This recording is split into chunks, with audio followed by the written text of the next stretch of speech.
আজকে আপনারা শুনতে চলেছেন শিব ঠাকুরের শ্রাবণ যুদ্ধ। চলুন শুরু করা যাক। শ্রাবণ মাস পড়তেই চারিদিকে শুরু হয়ে যায় আনন্দের উৎসব এবং আয়োজন। তো সকাল 4টের সময় উঠে শিবের মাথায় জল ঢালা স্টার্ট হয়ে যায়। এদিকে আমাদের শিব ঠাকুর সবে ঘুম থেকে উঠেছেন। উঠে বসা মাত্র কোথা দিয়ে এক গাদা জল পড়ে যায় শিব ঠাকুরের মাথায়। আর শিব ঠাকুর হঠাৎ করে, আরে কোথা থেকে জল পড়ছে আমার মাথায়, কোথা থেকে জল পড়ছে?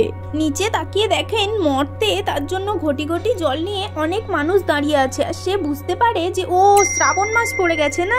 আর এই শ্রাবণ মাসের কথা মাথায় আসতেই শিবের 105 জ্বর চলে আসে। আর এদিকে পার্বতীও খুবই ব্যস্ত, কারণ কিছুদিন পর তার পূজা।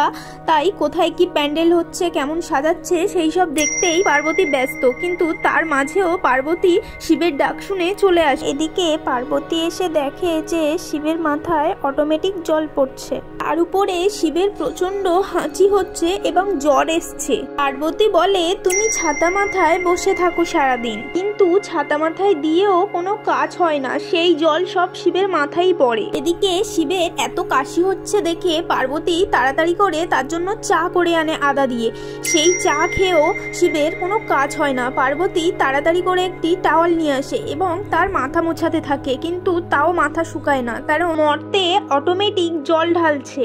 শিবের এই অবস্থা দেখে দুর্গা তাড়াতাড়ি ডাক্তারের কাছে ফোন করে এবং ডাক্তাররা চলে আসে। এসে দেখে যে শিবের অবস্থা খুবই খারাপ। ডাক্তাররা পরামর্শ দেয় এই জল কোনোভাবে আটকাতে হবে, কিন্তু শিব কোনোভাবেই আটকাতে পারে না, কারণ শিব জানে এই শ্রাবণ মাসে সারা মাস তার মাথায় জল পড়তেই থাকবে। এত কিছুর মধ্যেও আমাদের গনুদাদা নিজের কাজ চালাতে থাকে। যেহেতু শিবের শরীর খারাপ, সে কিছু খেতে পাচ্ছে না, তাই গনুদাদা তার থেকে সব খাবার নিয়ে এসে অনেক অনেক অনেক করে খেতে থাকে।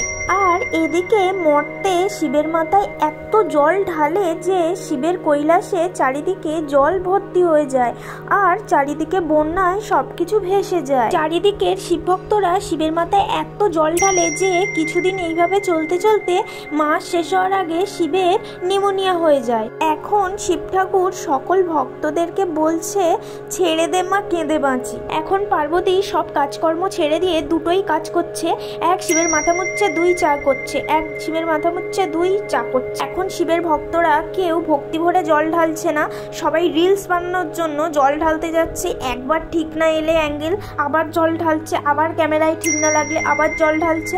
এই করে করে শিবকে পুরো পাগল করে দিয়েছে। এখন শিব কেঁদে কেঁদে একটাই কথা বলছে যে আমি তোদের ভগবান নই, তোরাই আমার ভগবান, প্লিজ আমাকে ছেড়ে দে, তোদের ভিডিও আমি ভাইরাল করে দেব, আমি আশীর্বাদ করছি। কিন্তু তাও কেউ ছাড়ছে না। তো তোমরা যেহেতু শিবের কথা শুনতে পাচ্ছ না, তাই আমি তোমাদেরকে বলে দিচ্ছি, তোমরা প্লিজ একটু অল্প অল্প করে জল ঢেলো, ক্যামেরার অ্যাঙ্গেলটা ঠিকঠাক নিও, দেখো যাতে একবারেই তোমাদের অ্যাঙ্গেল ঠিক আসে, ভিডিও ঠিকভাবে কিংবা ফটো ঠিকঠাক আসে। বেশি জল ঢেলো না, অল্প অল্প করেই ঢেলো। ওকে, গেলাম, টাটা, বাই বাই।